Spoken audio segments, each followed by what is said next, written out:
My name is Lamis Shamia, and I'm going to be sharing some experiences from my first family trip to Palestine and the effect it had on my identity as a Palestinian American. During the summer of 2015, my family decided to take a trip to our homeland, Palestine, and though our time there was short, the memories are everlasting. When we first entered Jerusalem, the first thing we saw was the Dome of the Rock, a sight that's hard to miss being that its beautiful gold dome glistened at the center of the city.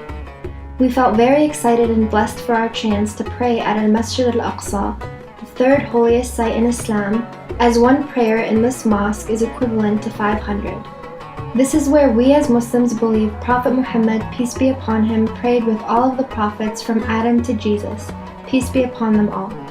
The pictures that I'd looked at my whole life only communicated a fraction of what there was to see and feel. Israeli soldiers stood at every single gate leading to the mosque, often intimidating and provoking Palestinians who had come to pray. We were thankful enough not to experience any of this, but their disapproving glares and mere presence was a constant reminder of the occupation and pain that Palestinians experience on a daily basis. Nevertheless, simple encounters reminded me of what it meant to be a Palestinian.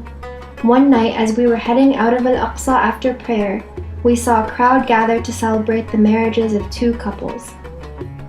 Family, friends, and for the most part, complete strangers came together and carried the newlyweds on their backs as they chanted songs of happiness and freedom. Palestinian flags were waved into the air, and in that crowd I felt an indescribable sense of unity.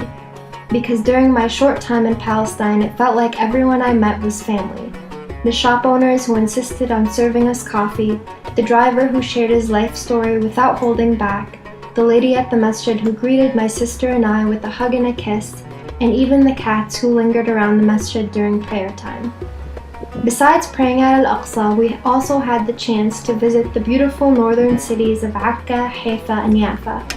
We experienced freshly squeezed pomegranate juice for the first time, walked along the shores of the Mediterranean Sea, and shopped in stores that have been around for hundreds of years.